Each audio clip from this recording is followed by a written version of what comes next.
City's most watched news starts now.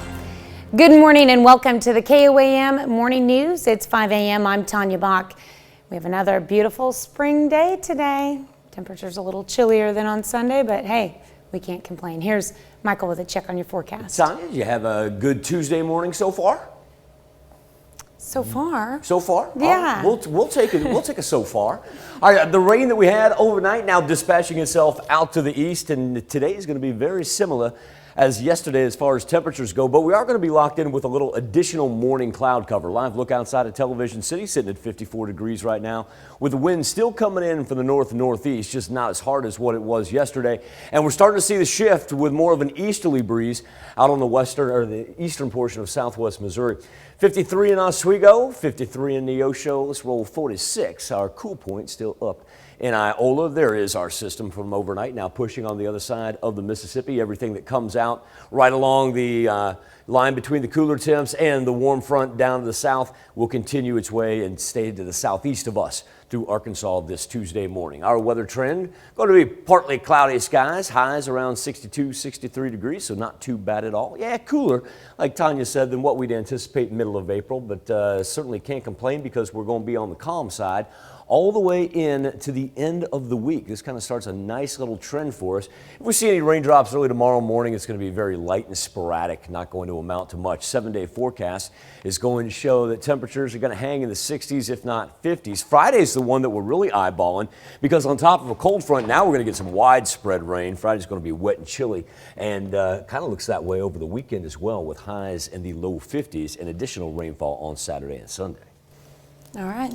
We'll get that temperature rebound next week. We'll be back up there. Like I said, we just got to lock in for about 3 days there of real cool weather. Yeah, it's a pretty chilly lows as well. Yeah, luckily with all that rain and everything, luckily we're hanging way above 32. That's good, because I know a lot of people have started their landscaping and they're a little nervous about that. You know how she likes to throw one at us late April, early May. And so, I know. We don't have to worry about it this time. That's good. Good news. All right. Thanks, Michael. Authorities find 3 teens who went missing from Jasper County safe in Kansas City. On Sunday, authorities found 14-year-old Alexis Crawford, 16-year-old Morgan Holderman, and 14-year-old Jasmine Marie Holliday. The teens had last been seen at 7th and State Line on April 3rd. The Kansas City Police Department public information officer says in part, quote, "The girls were located and are safe. An investigation is underway. At this point, evidence has been sent out for forensics. No one is in custody." Authorities in Jasper County said they could not release any further details. They did say they're sending investigators to Kansas City to conduct interviews. Researchers say the average daily number of COVID-19 cases is climbing in Oklahoma. Johns Hopkins University researchers say the rolling average of daily new Oklahoma cases over the past 2 weeks has spiked by 168 cases, or 47.4%. As of Friday, the most recent day for which data is available, Oklahoma averaged 522 new cases over 7 days.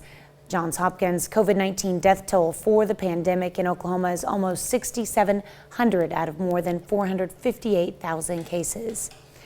That increase in cases in Oklahoma comes as a new report says Oklahoma is among the nation's leaders in vaccinations. The website Becker's Hospital Review compiled vaccination data from the CDC for all 50 states and made a list from highest percentage of people vaccinated to lowest.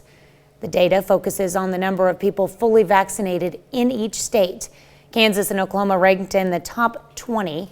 Missouri came in at number 42. We decided to see how those numbers look locally. In Crawford County, 19% of the population is fully vaccinated. I'd say in the last 2 weeks, our numbers for our clinics have been going down. I think that we probably have vaccinated a very good portion of people who wanted to be vaccinated. To find the latest vaccine numbers for your area, you can go to KOAMnewsnow.com/coronavirus. Back in February, the Joplin City Council met to listen to city staff present a list of action plans that would work together to improve the city.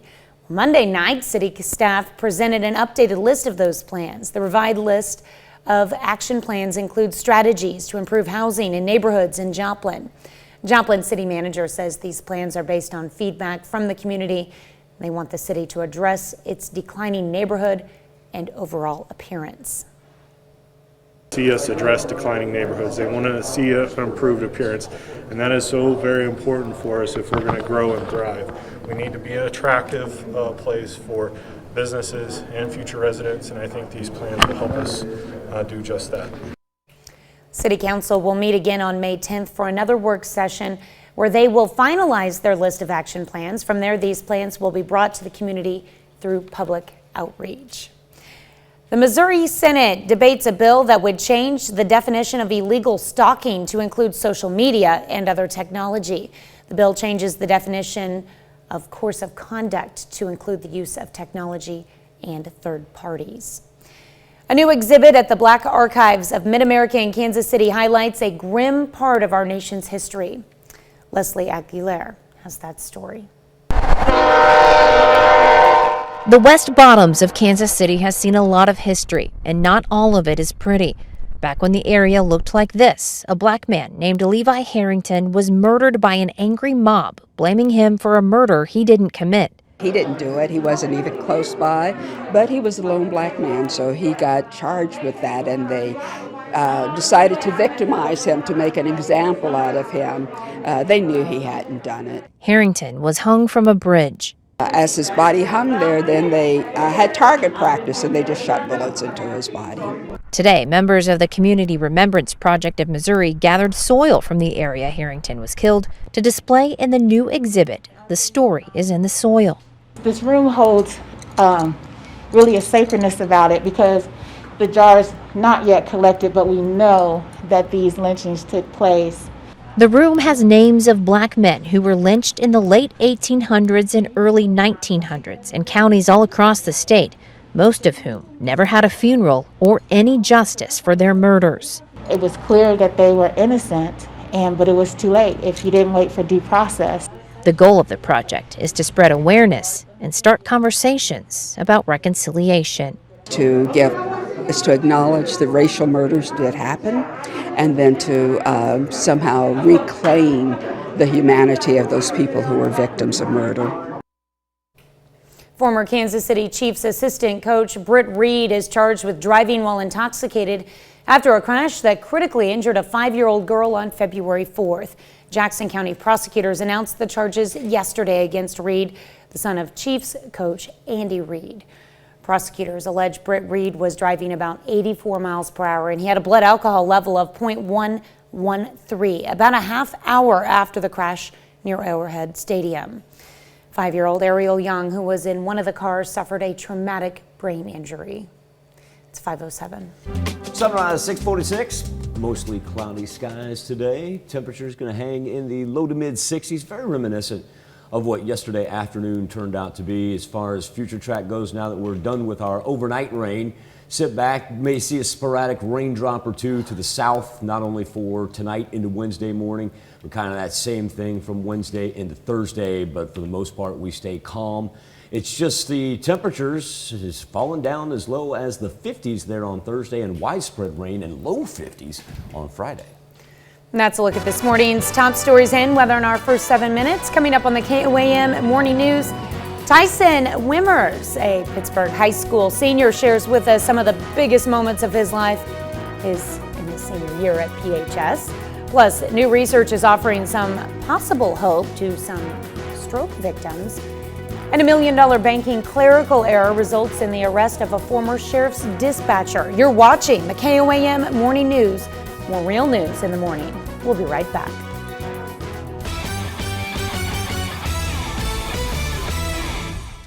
Pittsburgh High School senior Tyson Wimmers has enjoyed some of the biggest moments of his life his senior year at Pittsburgh High School.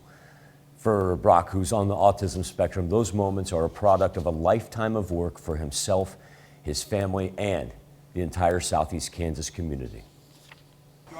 A lifetime of hard work is paying off for Pittsburgh senior Tyson Wimmers. All those things that might be little for some people have been huge to us. In the last year, Wimmers has won 5 Special Olympics medals, knocked through 3 extra points for the football team, And on the basketball court, beat the buzzer in the Dragons' final home game of the regular season. It really makes me feel good. There's no way we'll have that feeling ever again. I just, you go through that whole range of, what you have to go through, and to have him, show up in a game. And these dumb games we play can create, these types of emotions, man. It was wonderful. Those plays and those moments lasted mere seconds, but for Weimers, who was on the autism spectrum, they took years of hard work. Autism is can be very sensory based, so there are a lot of sensory issues that we had to deal with.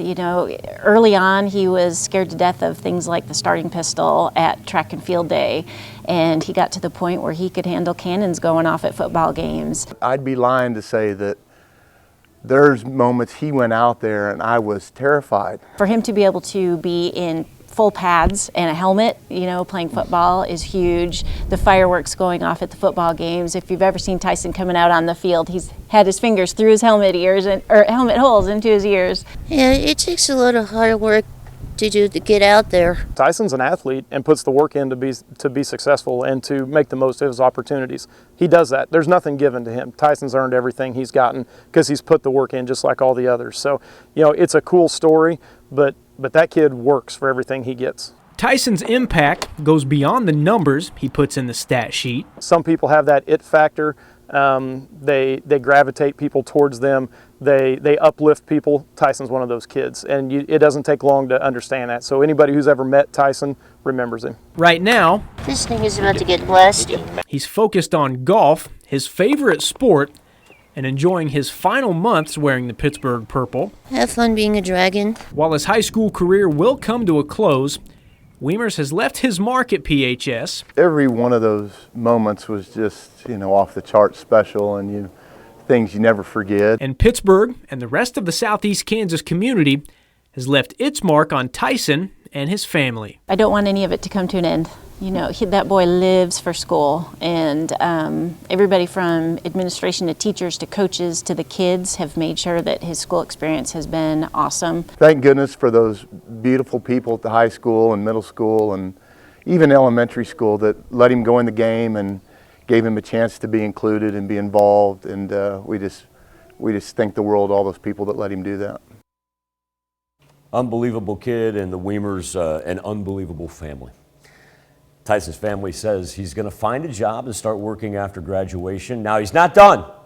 June 2022, Tyson represents the state of Kansas on the golf course at the Special Olympics USA Games in Orlando, Florida.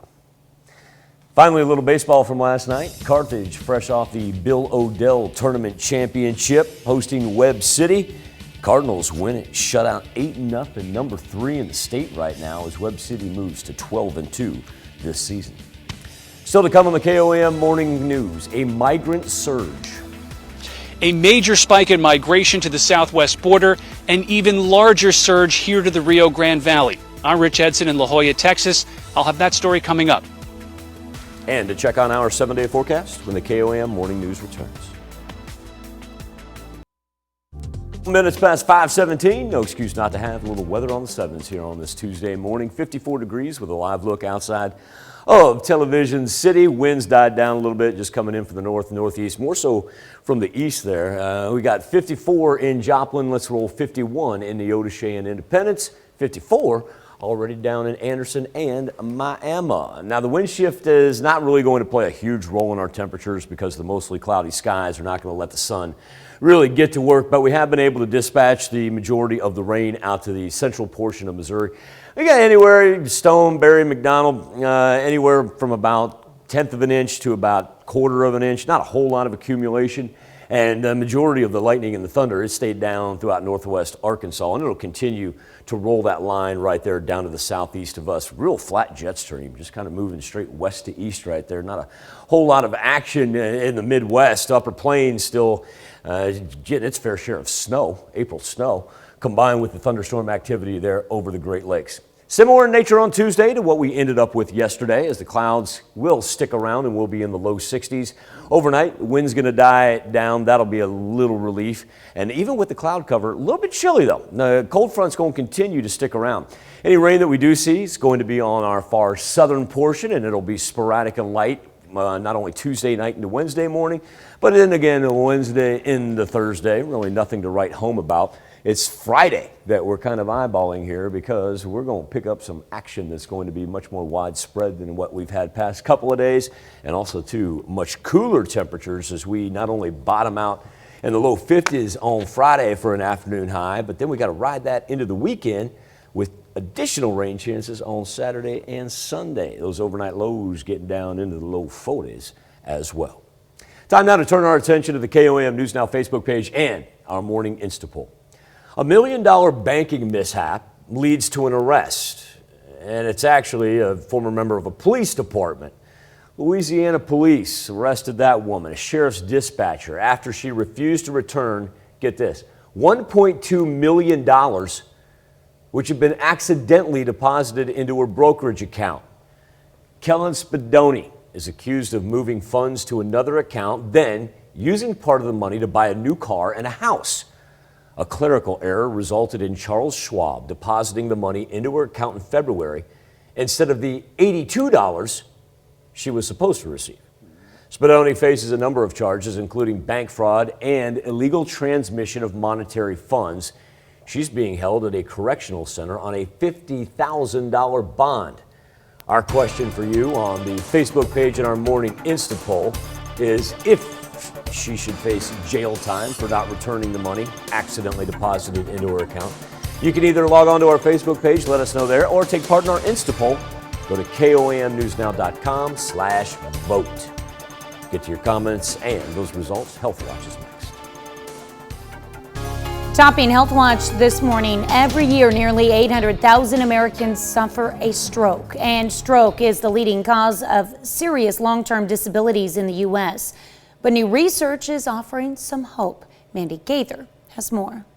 1 in 3 stroke victims never call 911, according to the CDC, delaying critical care. By the time that they get treated, potentially there's been already significant damage to the brain tissue because of the lack of blood supply.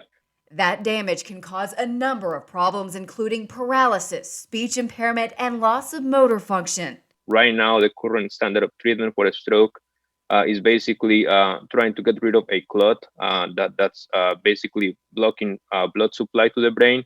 In a study published in the journal Science Advances, researchers at Ohio State University Wexner Medical Center have developed a technology to introduce genetic material into cells. They say this might make a delay in care less damaging, as it allows them to reprogram skin cells. With our cocktail, we can sort of tell or teach those cells to become blood vessel cells. Once injected into mice that had suffered a stroke, lead researcher Daniel Gallego Perez says they saw signs of brain tissue repair. When we looked at the behavior of these mice as well, they regain motor function significantly. I think the implications for humans, treating humans with this are big.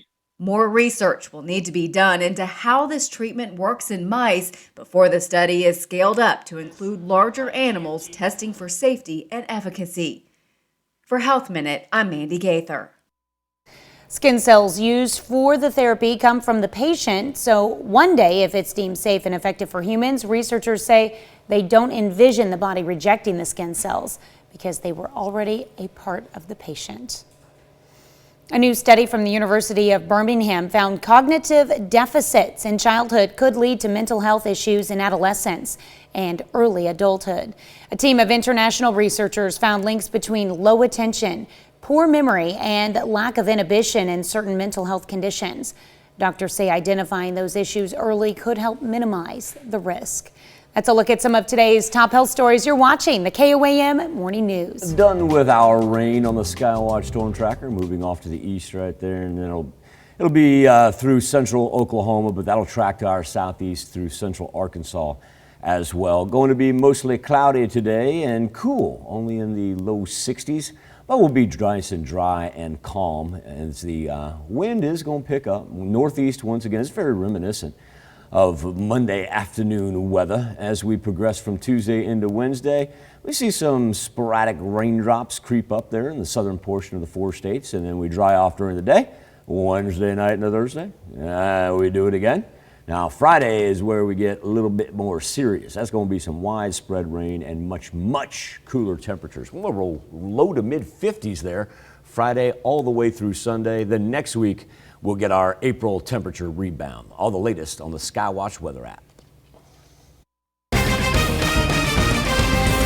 Police find 3 teen girls who went missing in Jasper County.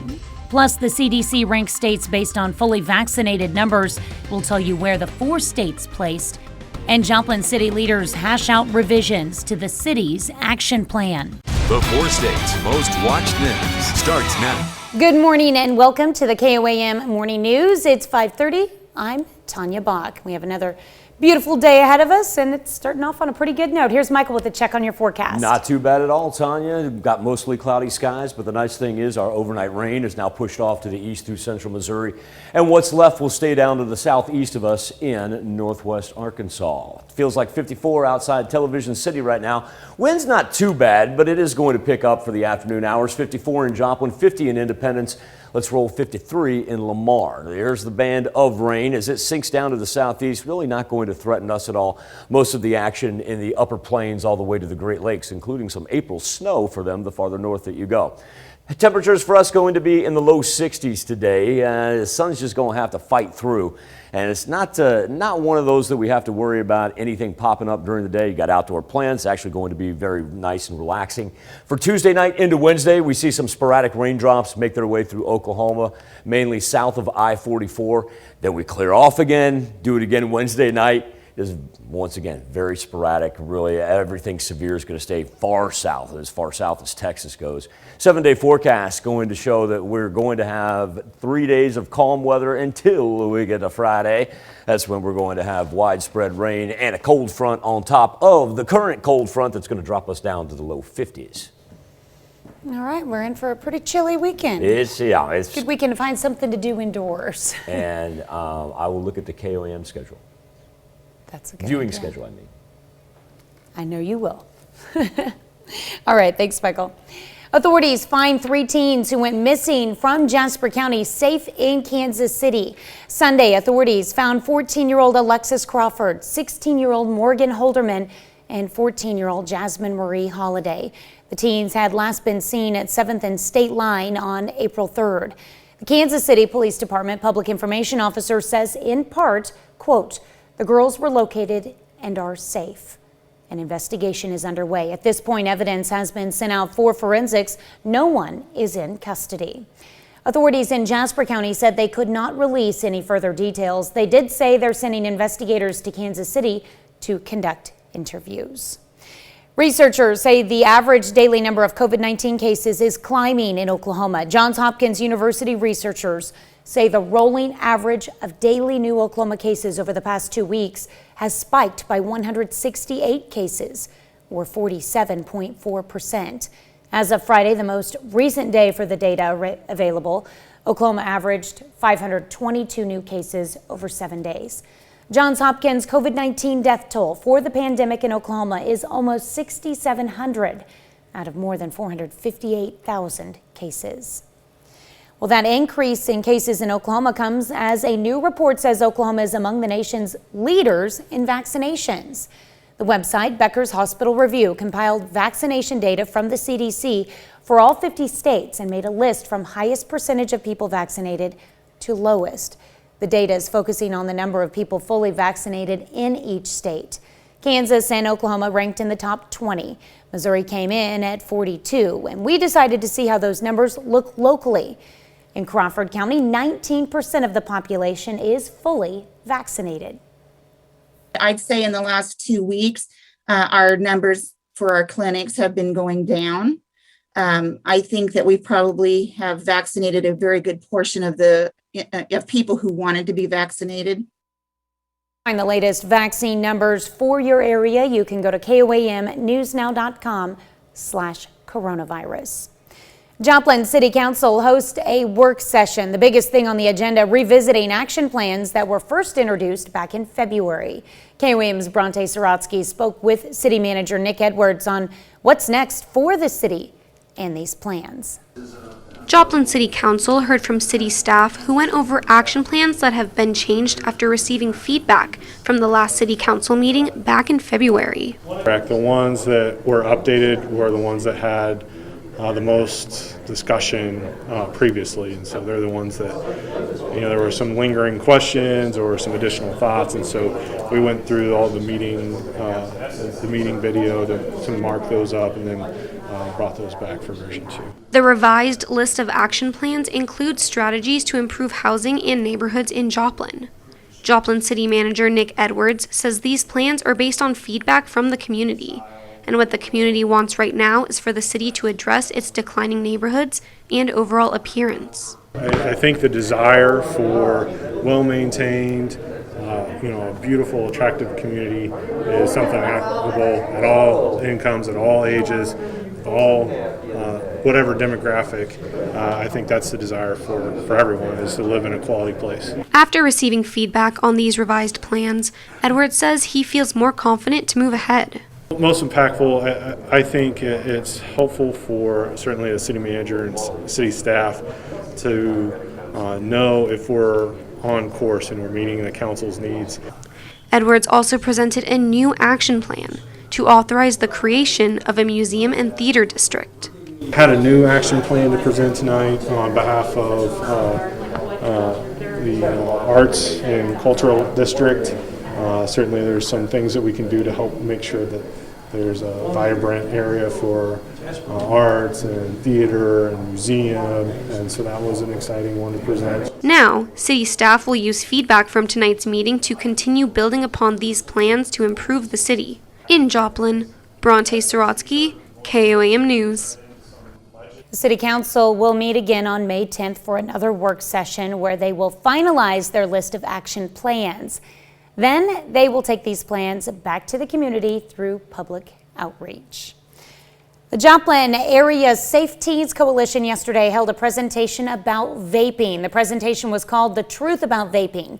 It was billed as a chance for teens to see how vaping really impacts their health. The risk for teens who are vaping currently is under research by the CDC. However, they've come up with more information. There are development risks as far as the brain goes. The brain doesn't necessarily develop until you're 22 or 25 years of age. Presentation was held at the Jasper County Juvenile Center in Joplin. That's a look at our top news stories. Coming up this half hour on the KOAM Morning News, single, vaccinated, and ready to mingle. Why sharing your vaccination status online could get you a date. Plus, a massive increase of migrants through the Rio Grande Valley, not seen in 2 decades. We'll have the latest from the border. But first, it's 5:37. Mostly cloudy skies today, but the rain has moved off to the east. Our afternoon high is going to be in the low to mid 60s. Northeast wind, once again, is going to pick up for the second consecutive day. Going to be calm during the day. Now, as we push overnight, we've got a few raindrops that come through in the far southern portion of the 4 states. Certainly not looking at anything severe. Mild temps up until Friday, then an additional cold front and widespread rain for the end of the work week. We'll be back with World Watch right after this. Topping World Watch, President Biden named his choice to head Customs and Border Protection. It came as Republican lawmakers got a tour of the southern border. Rich Edson got an exclusive look at just what else is going on at the border. The Rio Grande Valley, the busiest sector for border crossings in the middle of a migrant surge not seen for 2 decades. This is the spot where you're going to get the majority of applications. Wow. Really? Yeah. But once again, double check with SEPTA. For the Rio Grande Valley? Or for the entire nation. The Melbourne area right here where they come in? Fox News joined this late night walk exclusively through the southern Texas brush as part of a congressional delegation. Border Patrol agents telling Congress what they say they're seeing every night. Oh yeah, there's probably 200 of them. The federal government says there's a more than 240% increase in apprehensions here in the Rio Grande Valley than at the same point last fiscal year. What's the most striking thing you've seen on your tour tonight? You know, I think we can really see firsthand the humanitarian crisis that we're seeing across our southern borders. The numbers truly reflect that. Aside from the massive increase in apprehensions, Border Patrol agents say a major change, many more families.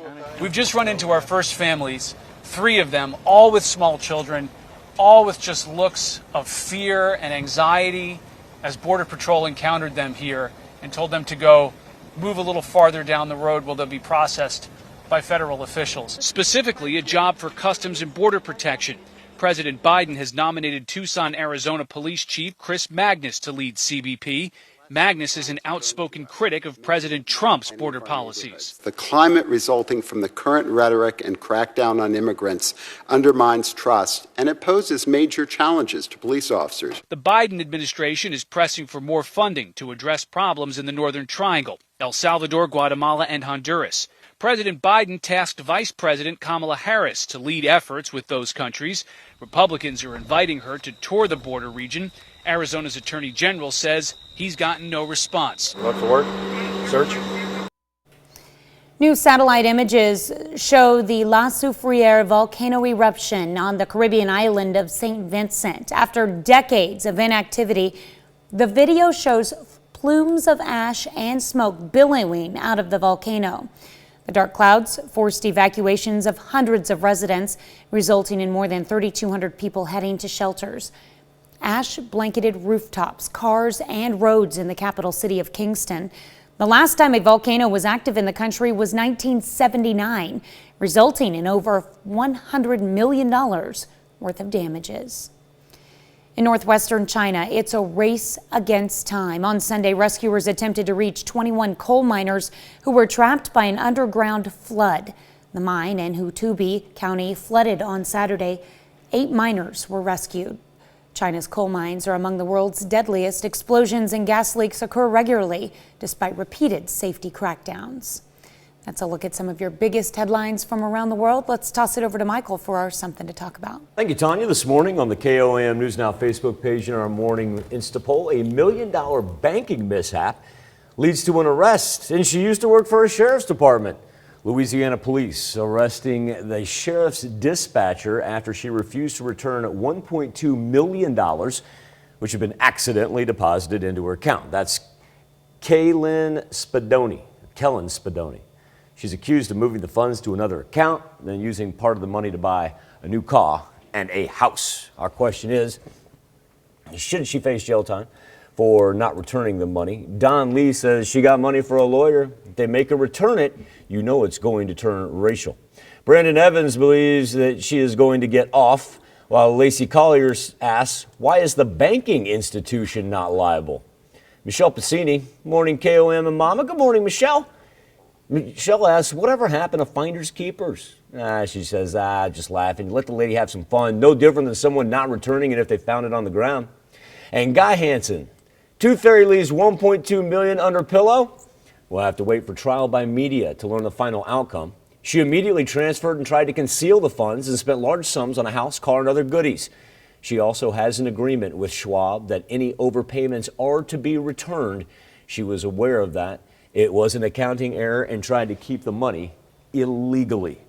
As far as our Insta poll goes this morning, 63% of you say, nah, no jail time, but should return the money.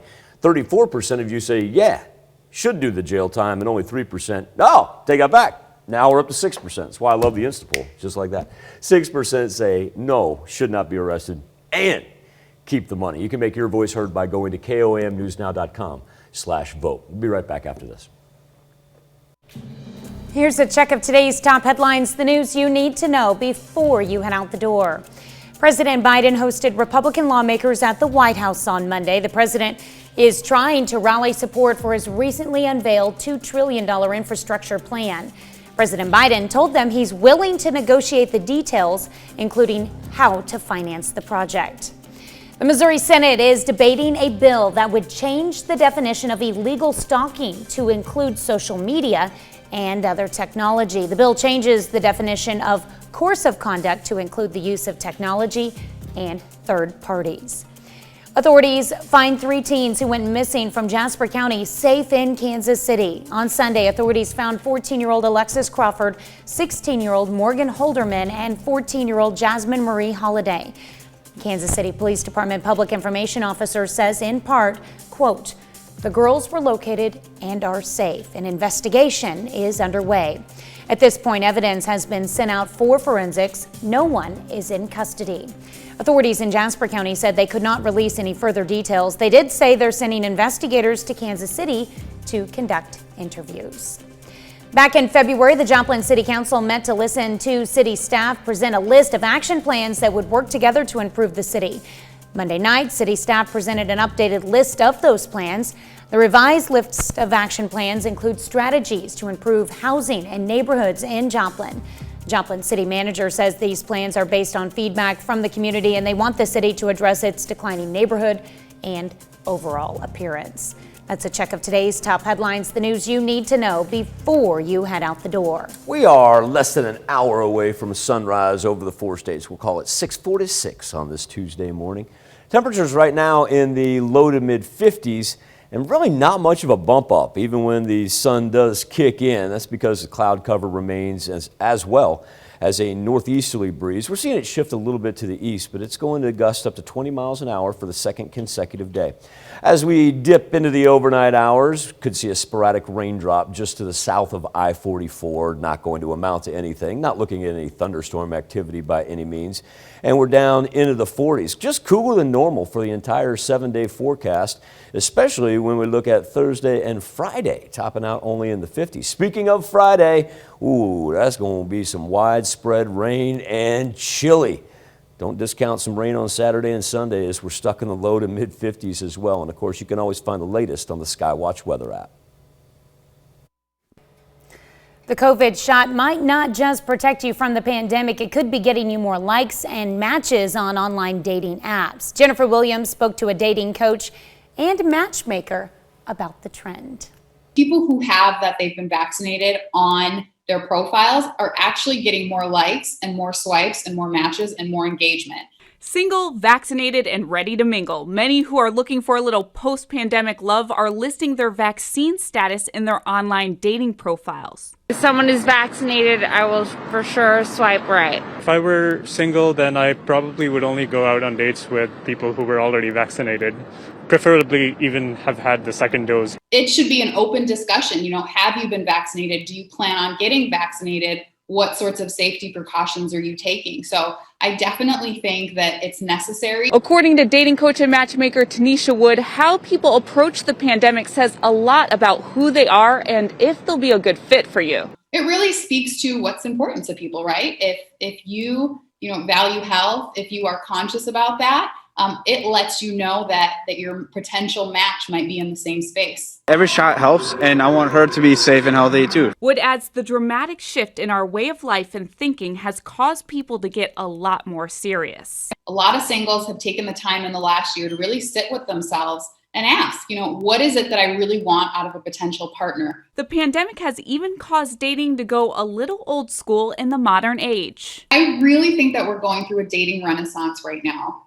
I think that people have gotten back to the idea of courting, right? The idea of taking things slowly. So we talk on the phone first, and then we might do a FaceTime video, and then we might meet up for a date versus, hey, let's just meet up.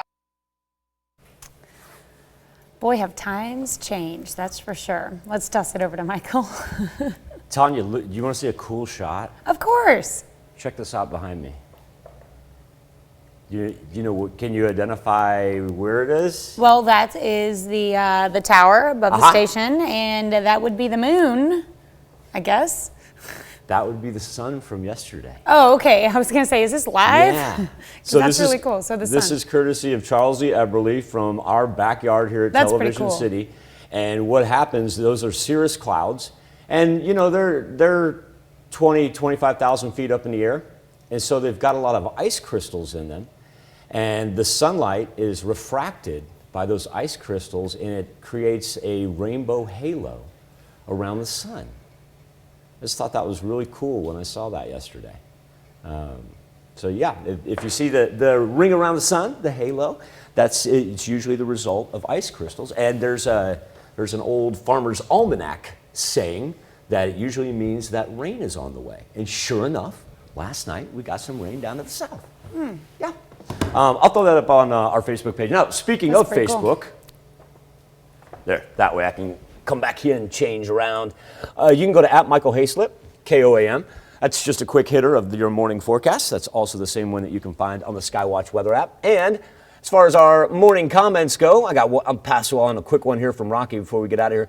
Rocky says, no jail time for the sheriff's deputy with the $1.2 million in her account accidentally. Rocky says if she wasn't responsible for the deposit, now she shouldn't be allowed to keep the money, obviously. However, she should get any and all interest accrued. That's an interesting idea, Rocky. And we do love you, Aunt Pat. We'll be back with more KOAM morning news right after this. Sunrise, 6:46, mostly cloudy skies. Temperatures in the 50s right now, and we're just stuck in the mid to low 60s. Not going to have much of a bump up because of that cloud cover, but it's still going to be delightful and calm. If you enjoy these cooler April temperatures, you are in luck. Now remember, Friday, widespread rain. We'll be back right after this.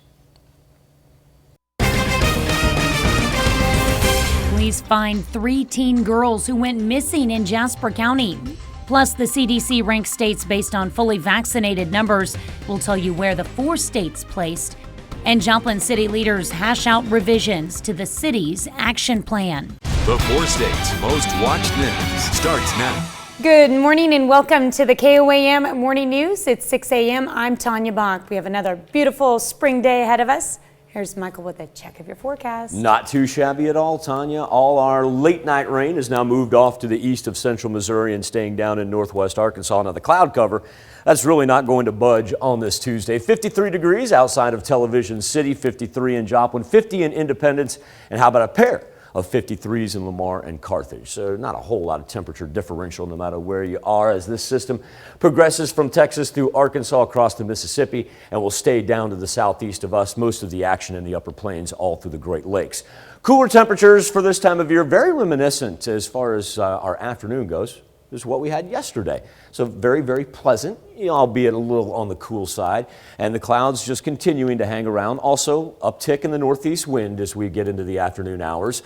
Any precipitation that we do see is going to be very light and sporadic for tonight into Wednesday morning. And then we kind of rinse and repeat as far as our temperatures and our rain go. For Wednesday, everything staying down to the south. Now, Thursday is going to put a chill in the air. That is for sure. And Friday is not only going to be cooler than Thursday, but also bring us widespread rain. Pushing into the weekend, yeah, not a lot to say about that, with rain chances sticking around and highs only in the low to mid 50s. Yep, it's going to be a little bit chilly. We'll ride this cold front here all the way into the weekend. Yeah, we keep saying find something to do indoors. We'll get a nice little bump up, though, temperature-wise next week. We'll figure it out. All right, thanks, Michael. 3 teens who went missing from Jasper County have been found safe in Kansas City. KOAM's Zach Dodge has the latest. The 3 teens were found safe after being missing for more than a week. 14-year-old Alexis Crawford, 16-year-old Morgan Halderman, and 14-year-old Jasmine Marie Holliday were last seen on Saturday, April 3rd at the corner of 7th and State Line in Jasper County. On Sunday, they were found safe by the Kansas City, Missouri Police Department. Their PIO says, quote, "The girls were located and are safe. An investigation is underway. At this point, evidence has been sent out for forensics. No one is in custody. I will not have any further information for a while until the results come back, more interviews are conducted, etc." End quote. The Jasper County Sheriff's Office is glad to hear they're okay, but they can't release many more details either. There's not a whole lot I can say because it is an investigation and they're juveniles, so I'm kind of limited in what I can say. But I will tell you that if it gets to the point where we close it, then we'll release more information, but that's all we can release right now. While Rob was able to tell us they're going to be conducting interviews with the teens, and he believes they're still in Kansas City. Reporting in Jasper County, Zach Dodge, KOAM News. Deputy Chief Walrod says they are sending investigators to Kansas City to conduct interviews, but they cannot release more information at this time. Prosecutors charge an Oklahoma man with 10 counts of threatening former President George W. Bush, U.S. Supreme Court Chief Justice John Roberts, and 6 members of Congress. Court documents allege Michael Brandon Hook made the threats in social media posts in November, December, and January. The documents say threats were also made to Senators James Lankford, Chuck Schumer, Lindsey Graham, Mitt Romney, Mitch McConnell, and Representative Nancy Pelosi. The Missouri Senate debates a bill that would change the definition of illegal stalking to include social media and other technology. The bill changes the definition of course of conduct to include the use of technology and third parties. Researchers say the average daily number of COVID-19 cases is climbing in Oklahoma. Johns Hopkins University researcher says the rolling average of daily new Oklahoma cases over the past 2 weeks has spiked by 168 cases, or 47.4%. As of Friday, the most recent day for which data is available, Oklahoma averaged 522 new cases over 7 days. The Johns Hopkins COVID-19 death toll for the pandemic in Oklahoma is almost 6,700 out of more than 458,000 cases. That increase in cases in Oklahoma comes as a new report says Oklahoma is among the nation's leaders in vaccinations. The website, Becker's Hospital Review, compiled vaccination data from the CDC for all 50 states and made a list from highest percentage of people vaccinated to lowest. The data focuses on the number of people fully vaccinated in each state. Kansas and Oklahoma ranked in the top 20. Missouri came in at number 42. We decided to see how those numbers looked locally. In Crawford County, 19% of the population is fully vaccinated.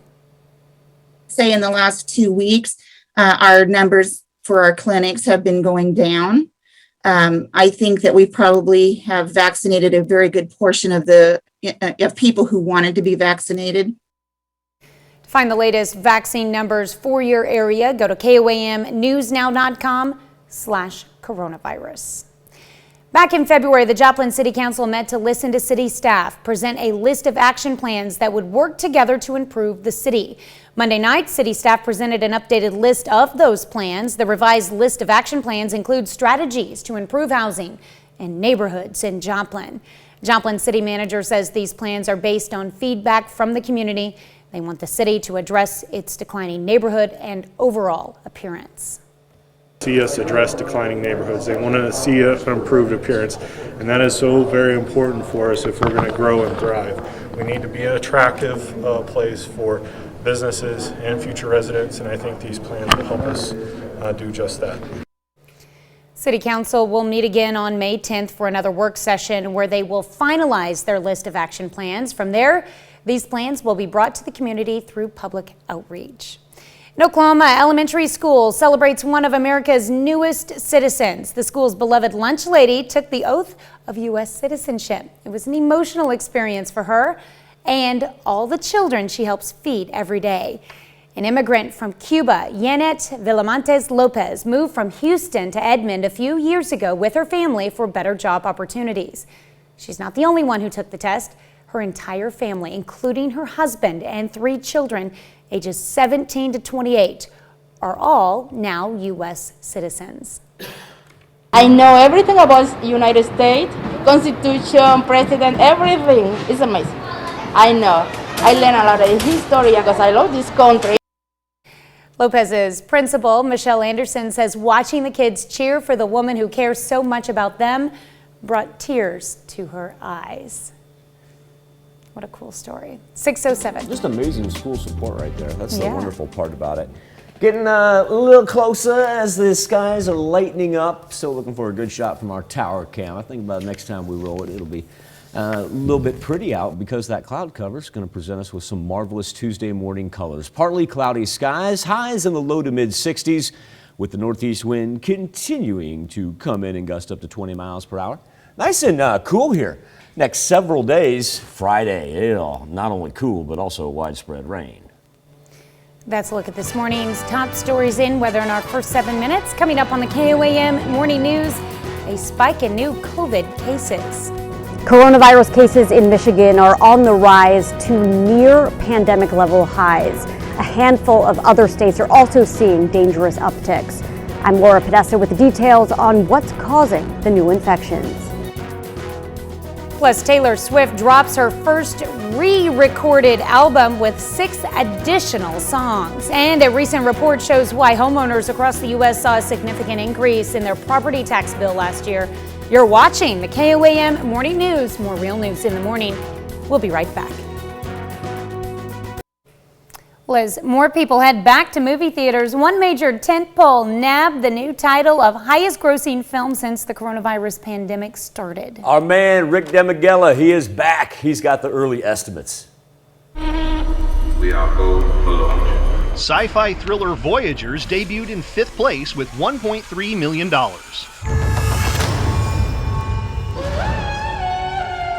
Raya and the Last Dragon held strong in 4th place, bringing in an additional $2.1 million and pushing its domestic total over the $35 million mark. I have read several libraries worth on the supernatural.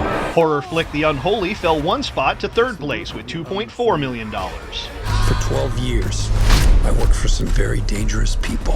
The Bob Odenkirk-led Nobody rose back up to 2nd place, taking in $2.6 million. She had nowhere to go, so I made a promise to protect her. Godzilla vs. Kong remained the weekend's top draw, raking in $13.4 million from Friday through Sunday. At $69 million total since its release, the actioner has now become the top-grossing film since the pandemic began. In Hollywood, I'm Rick Damigella. Has now become the top-grossing film since the pandemic began. My kids want to go see Godzilla vs. Kong. We're going to have to do it. I know it's playing at several drive-in theaters as well. A couple weekends ago, it was showing at Lamar's Drive-In. Yeah, I heard that. Yeah, De Niro dies in the end. What's that? De Niro dies at the end. Are there, I don't think I was supposed to give that part away. Are there dragons that fly? And a giant, and a giant gorilla. I know there's a giant gorilla. Wouldn't it be so cool to be able to reach out and touch his finger like that little boy did? You know what else is cool? Swifties. Yeah. I wonder you're what one. I'll wear today. Okay, so Michael, this is all for you. I wonder what I'll wear today. Perhaps a cardigan. Well, Taylor Swift drops her first re-recorded album, 2008's Fearless. The Swifties already know this. They knew this was coming a long time ago. All right, so we got 6 songs from the vault that almost made the album. And Taylor now in the process of re-recording her earlier albums after losing the rights to her master recordings. I was wondering why she was rehashing the old stuff. It's been an extensive lawsuit she's gone through. Music executive acquired the master recordings of her first 6 albums from her former label for $300 million nearly 2 years ago, despite her objections. This is crazy to think, but she was only 18 when she recorded Fearless. It was her second studio album. Swift is now 31 years old, and this one is called Fearless, Taylor's version. So does she just have to change up each song just enough to make it different? No, she went ahead and was able to acquire the rights to those songs that she had under that first original deal. Look, the art is hers. She made a bad contractual deal. It's not unusual in the music business. She fought. She got him back. Now she could do with him what she wants. I think it's pretty cool. I'm not a Swiftie. I think it's a cool story. I was going to say the ultimate Swiftie right here. He knows way too much about it. Okay. Yeah. Be back with Money Watch next. In Money Watch this morning, homeowners across the U.S. saw a significant increase in their property tax bill last year. And that's according to a recent report. Mandy Gaither explains why. In 2020, total property taxes levied on single-family homes jumped 5.4% from the year before, the biggest average increase in 4 years, according to an analysis of 87 million U.S. homes by ATTOM Data Solutions, a property information firm. The increase was twice what it was in 2019, a sign that the cost of running local governments and public school systems rose well past the rate of inflation. When it comes to the highest effective property tax, which is an estimate of the average percentage of a property's value that is paid annually in taxes, the firm says states with the highest rates in 2020 were New Jersey at 2.2%, followed by Illinois, Texas, Vermont, and Connecticut. The other 5 states in the top 10 were New Hampshire, New York, Pennsylvania, Ohio, and Nebraska. Fortunately for recent home buyers, they have mortgages with super low interest rates that somewhat contain the cost of home ownership. But the latest tax numbers speak loud and clear about the continuing pressure on both recent and longtime homeowners to support the rising cost of public services. The analysis showed those with the lowest effective tax rates in 2020 were Hawaii, Alabama, West Virginia, Colorado, and Utah. For Consumer Watch, I'm Mandy Gaither. New Jersey had the highest average property tax on single-family homes at nearly $9,200. That was more than 10 times higher than the average tax of around $840 in Alabama. Intel may get into cars. The company's CEO told Reuters Intel is in talks with automakers to produce semiconductor chips for them. The auto industry has faced a shortage of chips because of the coronavirus pandemic. Intel currently makes chips for smartphones and computers. Domino's launches a driverless delivery service. Customers in one Houston neighborhood who place an order at the right time will have their pizza delivered by a new autonomous vehicle, the Nero R2 robot. It's so cute. Once R2 arrives, customers enter their PIN on the bot's touchscreen to get their pizza. Aww. Hijack a little guy. No, don't do that. I'm not condoning that. No hijacking the Domino's truck. No, aw. That would be so much fun watching that thing drive around. Aw, that's neat. Do you tip him? What? Do you leave a tip? I don't know. Okay. You could put it where you had your pizza, I guess. But then it's going to go to somebody else. Hey, I don't think R2 is going to spend it. Just throw a couple dollars in there. Yeah. Thanks, R2. Like, thanks for making the trip, dude. Yeah.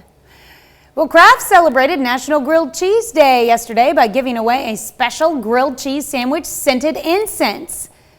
Yuck. On Monday, Kraft tweeted, quote, "It's hashtag National Grilled Cheese Day and grilled cheese scents has arrived." Yep, grilled cheese scented incense. Tweet hashtag breathe cheese and hashtag sweepstakes to turn any time into grilled cheese o'clock. Entry into the sweepstakes closes April 15th. Kraft will reportedly notify winners on April 16th with a direct message through Twitter. Winners will also receive a Kraft branded wooden incense holder to use with the cheesy incense. So you get a cheese incense holder and incense if you win. I do love grilled cheese. You can't beat it. I don't like incense that smells like cheese. I'm with you on that one. I don't want my house to smell like cheese. Maybe going a little too far. Yeah. Grilled cheese is great on cooler days, right, Tanya? As long as you can have a bacon and a cheese one. Ooh, cooler days, grilled cheese. See what I was going for? If you mix it with tomato soup. Well, it's not. I mean, it's not going to be cold today by any means. It's going to be very similar in nature to what we had yesterday. But we should be around 70 degrees this time of year. We're going to have cooler temperatures all the way through the week. Friday is what we're really eyeballing because not only a secondary cold front rolling in with temperatures down to the low 50s, but widespread rain as well. We'll be back with more KOAM Morning News on Fox 14. Whoa, just KOAM Morning News. My bad. I got an hour ahead right after this.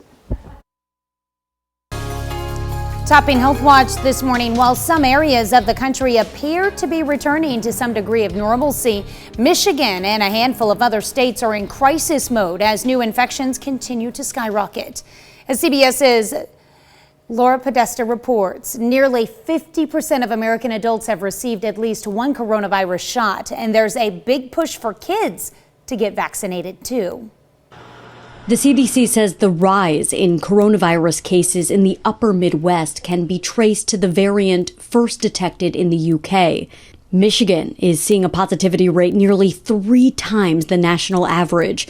The virus is spreading more easily among school-age children. More than 1 in 4 in the state is testing positive. When I first got it, I was pretty upset about it. Michigan's governor is now calling for a 2-week pause in youth sports and in-person learning in high schools. We've been doing this for a year now, and we're tired. Every one of us is tired of this. I am too. But we've got to grit our teeth and keep moving forward. We're making great progress. Progress is being made nationwide to vaccinate as many people as possible. More than 46% of adults have at least one COVID shot, and nearly 30% are fully vaccinated.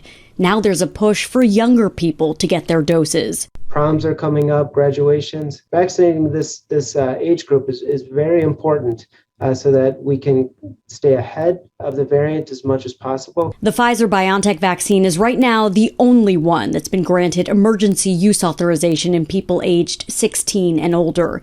The companies are now asking the FDA to expand that authorization to include children as young as 12. Laura Podesta, CBS News. Moderna and Johnson & Johnson have also begun testing their vaccines in children as young as 12. Meanwhile, the virus variant first seen in the UK is now the most dominant strain in both the US and Europe. There's a new study confirming that it's 35% more transmissible, but researchers now say it is not more severe or deadly than the original COVID strain. That's good news. Two new studies published in The Lancet suggest that the COVID-19 variant first identified in the UK is more transmissible, but does not increase the severity of the virus that I just stated. Researchers found patients with the UK variant tended to be younger, and it also occurred more frequently in ethnic minority groups. That's a look at some of today's top health stories. You're watching the KOAM Morning News. Now we're starting to get a little light behind our heavy cloud cover, but you can tell it's pretty overcast right now. The nice thing is we've been able to dispatch of the rain, no worries about it. Temperatures today similar to what they were yesterday, with the cloud cover sticking around, only going to make it into the mid-60s. Rain chances very, very light late tonight, south of I-44, mild on Wednesday, and then we cool down until we get to the low 50s with widespread rain on Friday.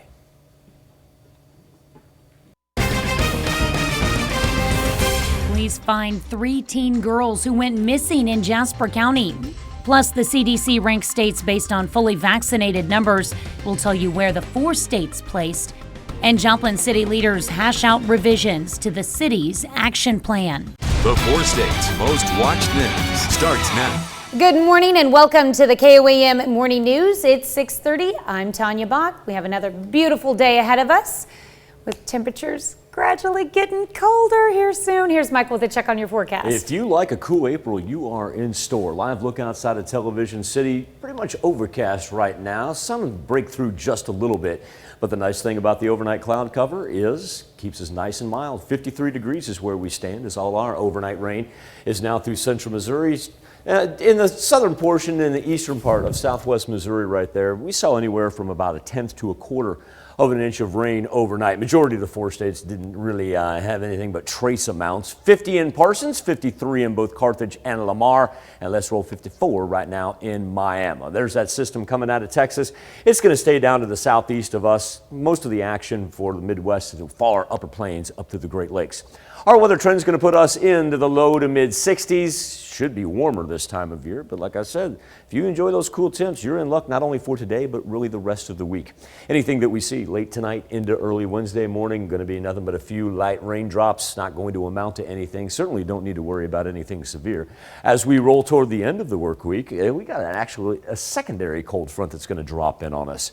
Not going to have to worry about any precip until we get to Friday. That's going to be more widespread, certainly, than what we saw overnight, and also to carry those rain chances into a chilly weekend with highs only in the mid-50s. It's going to be chilly. Kind of weird for April, but it do could be worse. We do need to pick up some rain, though. We're actually down for the month right now. Really? Yeah. Are we down for the year? No. We're still up about 3 inches on the year, but down about 1.5 inches right now for the month of April. It's not surprising to see it go from being above to down overall, just like that, you know? Yeah, give us Friday through Sunday. We're liable to make that up real fast. Yeah. All right. Well, let's get that rain in and do it in a nice, calm fashion. And then we can warm up. Yeah. All right. Thanks, Michael. Authorities find 3 teens who went missing from Jasper County safe in Kansas City. Sunday, authorities found 14-year-old Alexis Crawford, 16-year-old Morgan Holderman, and 14-year-old Jasmine Marie Holliday. The teens had last been seen at 7th and State Line on April 3rd. The Kansas City Police Department Public Information Officer says in part, quote, "The girls were located and are safe. An investigation is underway. At this point, evidence has been sent out for forensics. No one is in custody." Authorities in Jasper County say they could not release any further details. They did say they're sending investigators to Kansas City to conduct interviews. Former Kansas City Chiefs assistant coach Britt Reed is charged with driving while intoxicated after a crash that critically injured a 5-year-old girl on February 4th.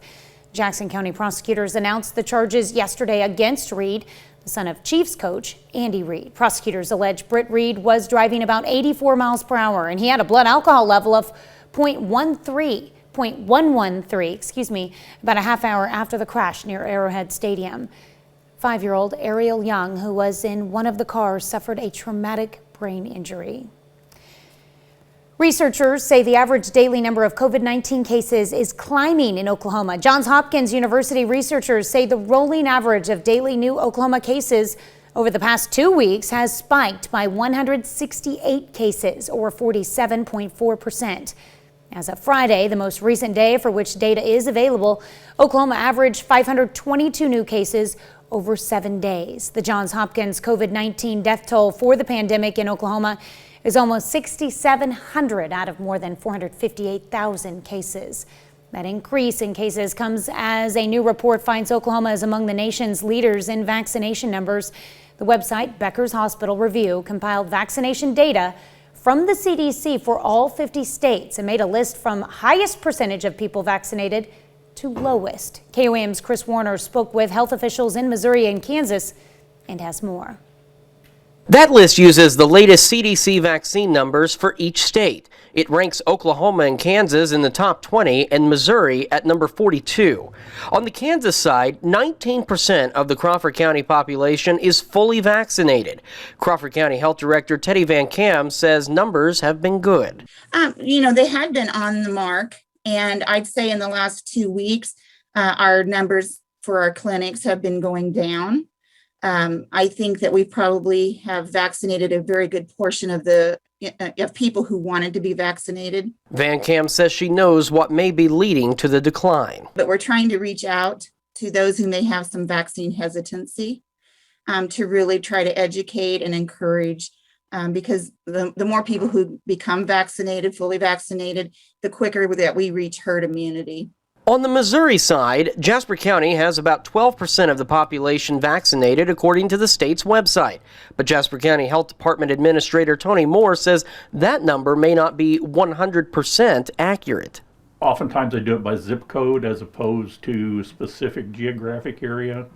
And I think that a lot of our numbers look a little lower just because I think we've got a lot of folks that have Joplin zip codes that don't always turn up showing them as Jasper County residents. And he agrees with his Crawford County counterpart about vaccine hesitancy. So I'm hoping that by opening this last week, that the number of people seeking vaccine will improve. To reach herd immunity, at least 70% of the population needs to be vaccinated, which Van Kam is concerned about. Realistically, that may not happen.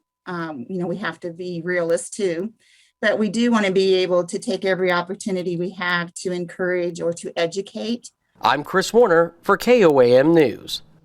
To find the latest vaccine numbers in your area, just head over to KOAMnewsnow.com/coronavirus. Well, back in February, the Joplin City Council met to listen to city staff present a list of action plans that would work together to improve the city. Monday night, city staff presented an updated list of those plans. The revised list of action plans includes strategies to improve housing and neighborhoods in Joplin. Joplin city manager says these plans are based on feedback from the community, and they want the city to address its declining neighborhood and overall appearance. See us address declining neighborhoods. They want to see an improved appearance, and that is so very important for us if we're going to grow and thrive. We need to be an attractive place for businesses and future residents, and I think these plans will help us do just that. The City Council will meet again on May 10th for another work session where they will finalize their list of action plans. From there, these plans will be brought to the community through public outreach. That's a look at our top news stories coming up this half hour on the KOAM Morning News. A second night of protest. Another round of protests in the Minneapolis area after the latest killing of an unarmed black man at the hands of police. I'm Laura Podesta with why officials say it may have been an accident that led to his death. Plus, for our Something to Talk About, we're asking, should Spadoni face jail time for not returning money accidentally deposited into her account? She's a former dispatcher. We'll have her story, and we want your opinion, and so you can weigh in. But first, it's 6:37. We are 8 minutes away from sunrise now. Overcast skies to start with. Temperatures sitting in the low 50s right now, and get about a 10-degree bump up there. We'll make it into the mid-60s this afternoon. Just not a whole lot of sunshine. Cool April temperatures and calm all the way through the middle of the week. Friday, not only another cold front, but widespread rain. We'll be back with Nation Watch next.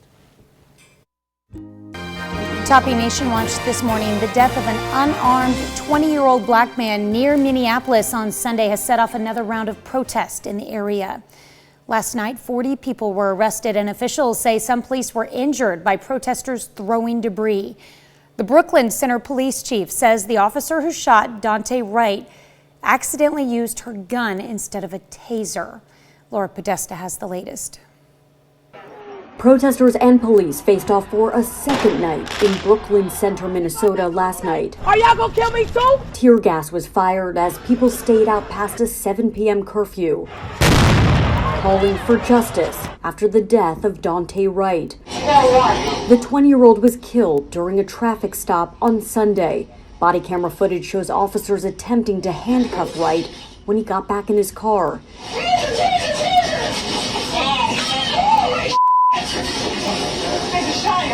It is my belief that the officer had the intention to deploy their taser, but instead shot Mr. Wright with a single bullet. Officer Kim Potter, a 26-year veteran of the force, fired the fatal shot.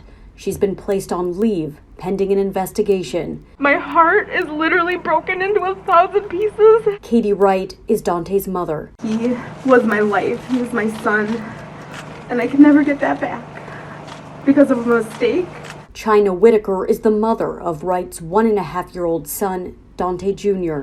That's not fair that his son can't have his dad in his life. Wright's death comes less than 11 months after George Floyd's, which sparked days of violent protests in the Minneapolis area. Second time we had windows broken. Cortland Steele's business was one of several vandalized during protests Sunday night. I really do believe the community's hurting, whatever. I mean, some changes need to happen. Wright's mother urged protesters to remain peaceful.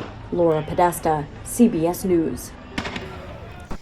At the White House, President Biden repeated the Wright family's request for nonviolent protest and said there is no excuse for violence and looting. Meanwhile, defense lawyers in the nearby trial of former police officer Derek Chauvin asked the judge to immediately sequester jurors out of concern the protest could sway their opinions. The judge denied the request.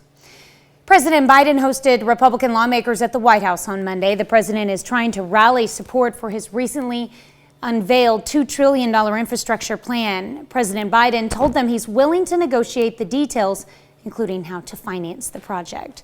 That's a look at today's top national stories. Let's check back in with Michael for our Something to Talk About. Thank you, Tanya. This morning on the KOAM News Now Facebook page and our morning Insta poll, $1 million banking mishap. And this woman, who is a one-time sheriff's dispatcher, is now in jail for refusing to return $1.2 million that Charles Schwab accidentally deposited in the wrong account. We're asking what you think about the situation. John Trebian says she knows the money's not hers. Return the money. I wonder what people are thinking. Good morning, KOM. Good morning, America. And good morning to you, John. James Cole says, I come down on the side of a firm. Maybe. Theft is theft, but did she steal it or simply keep something she found? Maybe unethical, but I'm not sure, James says. It's dishonest. Lisa Wickwire says it's not hers regardless, and she needs to return it. And Joe Kingman says misappropriation of funds is a felony. Just saying. Tony Stout, I guess this is somewhat better than hearing about a prince that passed on. Ooh. Oh, Tony, you just got a gasp from Tanya. An absolute gasp over there. Her and the Royals. Would you like to chime in, Miss Bach, with what Tony said? I'm going to pretend he didn't say it. Okay, Tony, she says she's going to pretend that you didn't say it. There she is, very disgruntled right now whenever you say anything about the Royals. Thank you, Tony. Now I'm in the doghouse. On the KOAM News Now Insta poll this morning, 66% of you say no. She should not be arrested and go to jail, but should return the money. Oh, now we're up to 68%. You can make your voice heard by going to KOAMnewsnow.com/vote. Let's segue and celebrate the birthdays and anniversaries. Let's put a smile on our faces next.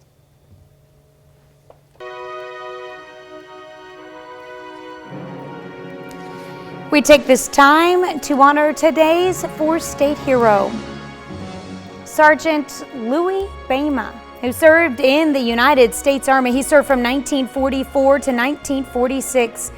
During that time, he received 4 Bronze Stars. His hometown, Pittsburgh, Kansas. We are proud to salute Louis Bama, our four-state hero. Something kind of cool about Mr. Louis Bama. He and his twin brother Johnny are celebrating birthday number 95 today. Currently reside in Dunkirk, Kansas. That's pretty cool. Thank you for your service, Louis. And happy birthday, Johnny.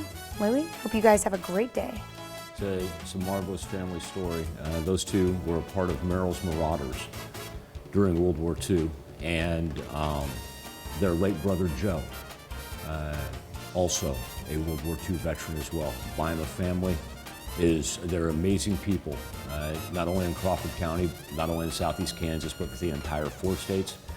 Johnny and Louie, you know we love you to death. Thank you for your service and a very happy birthday. Hope to see you soon, guys.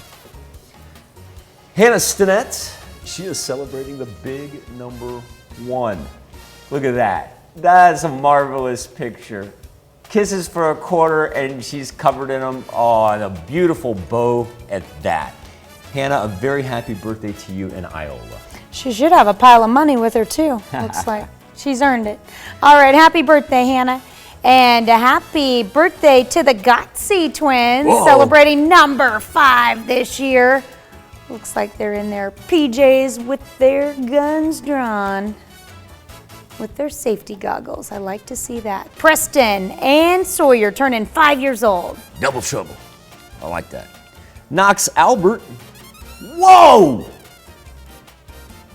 Whoa! You did what? That fish is as big as him. Yeah, that's all he can do to hold that thing up. It's a big one. Knox, man, I wish I could have seen you fight that and bring that thing in, kiddo. That is tremendous. Tremendous. A happy birthday to our newest angler, Knox Albert in Yates Center. All right.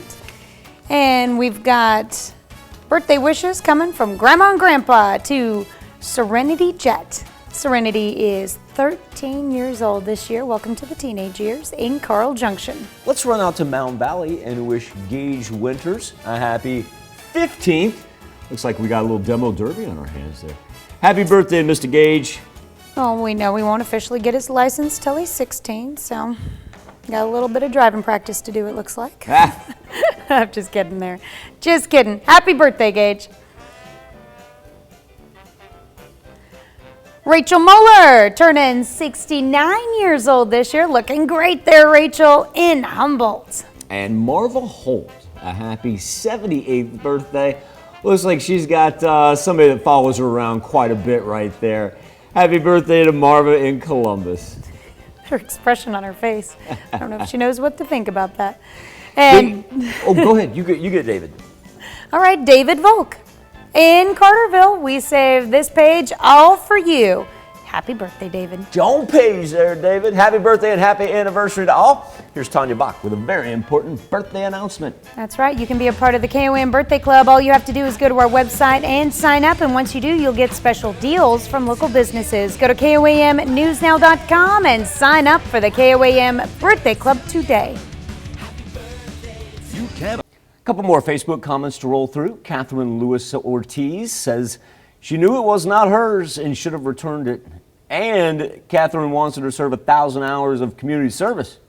Misty Dawn says possession 9/10 of the law. I say fight me. Janet Du Bois-Treese says if it's not yours and you know it, it's stealing. Bob Linda Koch asks whatever has happened to people that just don't do what is right. She knew it was not hers, tried to conceal it. I bet she would be screaming if a mistake was made and money was taken out of her account. Says needs to do what is right. Appreciate all your engagement this morning. One final look at our Insta poll. 64% of you say that the former sheriff's dispatcher, the recipient of $1.2 million, an accidental deposit from Charles Schwab, should not go to jail, but she should return the money. 29% of you say, yeah, send her to the clink. Tanya? Here's a check of today's top headlines, the news you need to know before you head out the door. President Biden hosted Republican lawmakers at the White House on Monday. The president is trying to rally support for his recently unveiled $2 trillion infrastructure plan. President Biden told them he's willing to negotiate the details, including how to finance the project. The Missouri Senate debates a bill that would change the definition of illegal stalking to include social media and other technology. The bill changes the definition of course of conduct to include the use of technology and third parties. And authorities find 3 teens who went missing from Jasper County safe in Kansas City. Sunday, authorities found 14-year-old Alexis Crawford, 16-year-old Morgan Holderman, and 14-year-old Jasmine Marie Holliday. Kansas City Police Department public information officer says in part, quote, the girls were located and are safe. An investigation is underway. At this point, evidence has been sent out for forensics. No one is in custody. Authorities in Jasper County said they couldn't release any further details. They did say they're sending investigators to Kansas City to conduct interviews. Well, back in February, the Joplin City Council met to listen to city staff present a list of action plans that would work together to improve the city. Monday night, city staff presented an updated list of those plans. The revised list of action plans includes strategies to improve housing in neighborhoods in Joplin. The Joplin city manager says these plans are based on feedback from the community. They want the city to address its declining neighborhood and overall appearance. That's a check of today's top headlines, the news you need to know before you head out the door. Mostly cloudy skies today and a northeast wind really going to keep us into the low to mid 60s. At least it is going to be nice and calm though. Any rain that we do see late tonight into early Wednesday morning is going to be very, very light, and in our far southern counties, kind of rinse and repeat for Wednesday as well. Thursday, struggling to get to 60, and then Friday, low 50s and widespread rain. I really thought that you were going to get me on your magic list of old man sayings. I have one. You did say something. Was it like, and 23% of you say send her to the clink. No. Oh, as soon as that phrase left my mouth, I'm like, oh no, Tanya's going to get me. Something you said, I was listening to the overhead when I was in the newsroom earlier this morning during one of your weather segments. It was something like, write that one in your book, or nothing to write home about. Nothing to write home about. I knew it. Yes, nothing to write home about. Yes, you did have one this morning. Check. It's going to be a little cold, but it's nothing to write home about, kids. Okay, you never know if I may drop another old-time saying that Tanya can check off of her list, because we're going to find out when we switch over to Fox 14. That's right. Thanks for joining us. Have a great, safe, marvelous Tuesday. We'll do this all again tomorrow morning. And we're going to do it again today at noon.